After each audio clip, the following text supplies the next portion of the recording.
the most toxic place in America, the main supply of metals for the world wars, a town that lasted under a century. This is Picher, Oklahoma.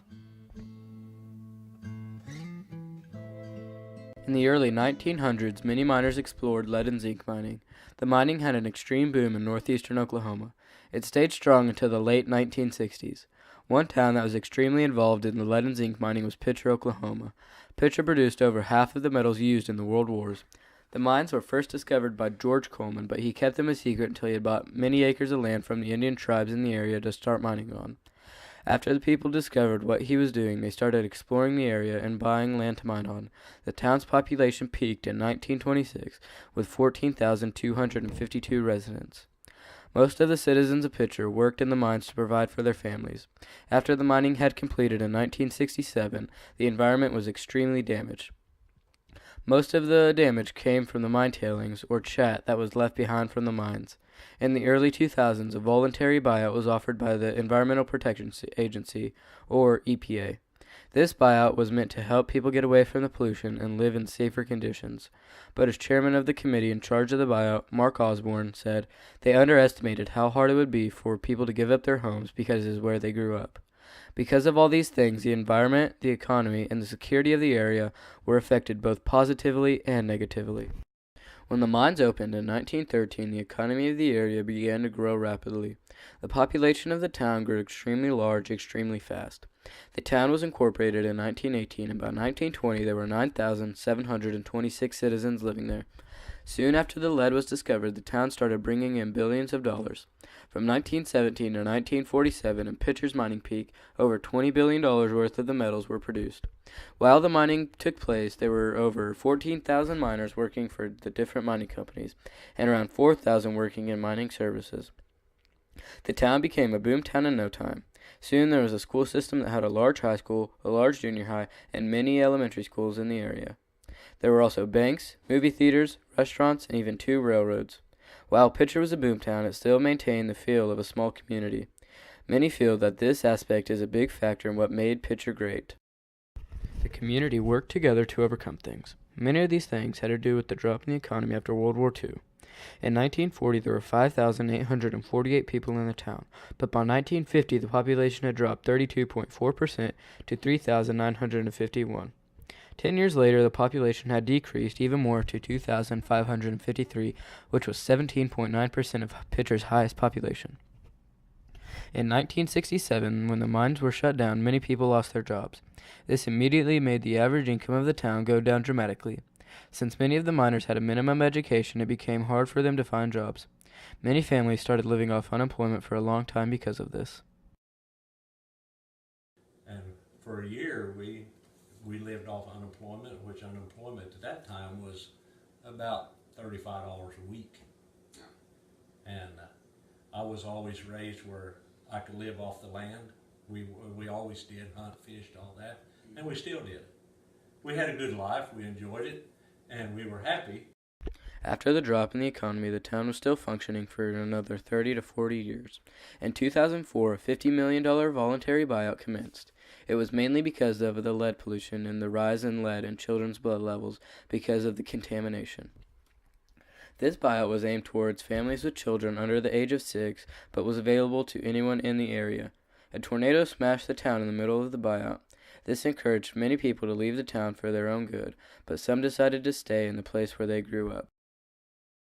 In the middle of this process was the Picher tornado, in which there were 100 homes or more destroyed, and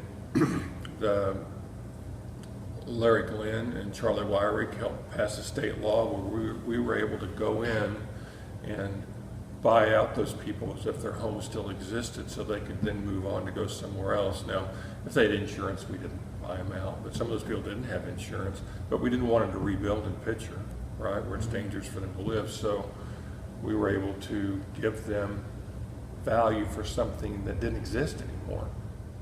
The buyout was an amazing thing that helped the economy tremendously.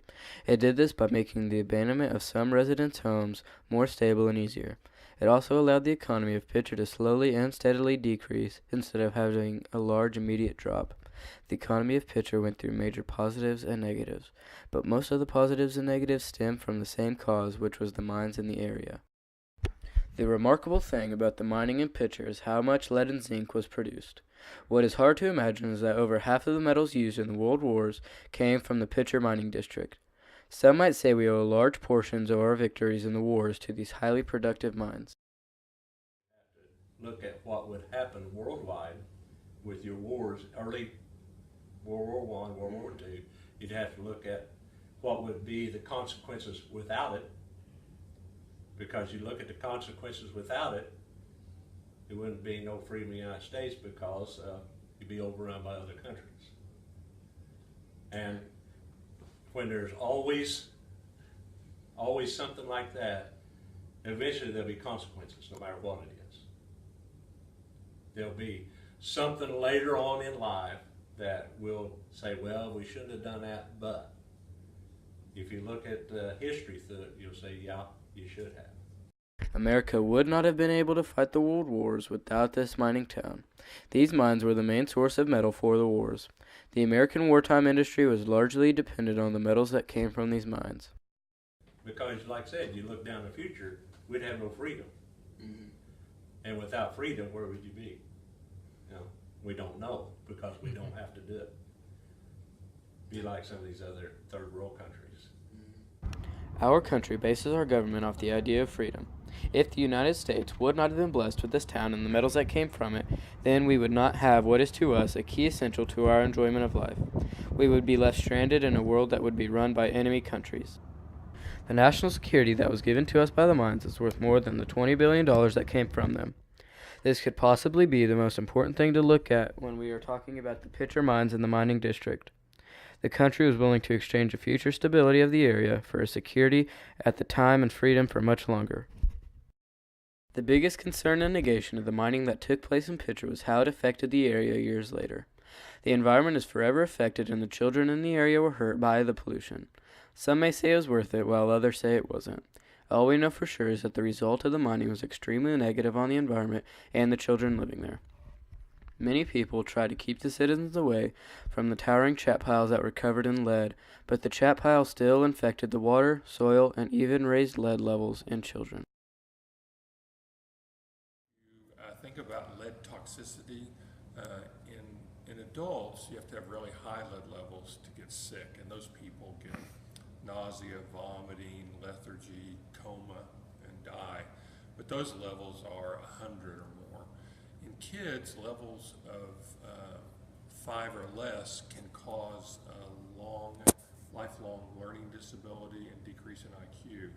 And that happens when kids are between 6 months and 6 years of age.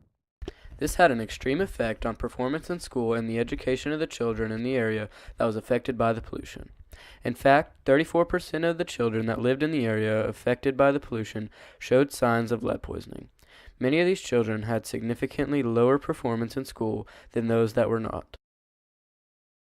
Think about a little tiny tree, when it's a foot tall and you damage it, then it's crooked its whole life. If it's 50 feet tall and you damage a small portion of it, you don't even see it. And so that's kind of the example we always use to explain to people why it's so much more important in children.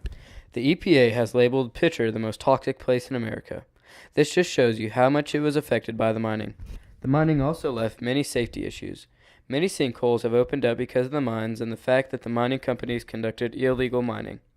They did this by lying to the state about how many pillars were in the mines, and so the state of Oklahoma would allow them to take pillars down, but it was not safe to do this, and therefore many miners died because the companies they worked for would lie and do illegal procedures.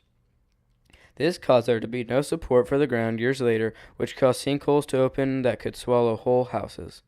Some of the environmental issues that we have today could have been avoided, while others were non-avoidable, without completely stopping the mining. Overall, there were many negations to the mining, such as loss of lives and environmental issues that will last for decades. But it was a great thing because it helped the economy of Picher and the national security of America.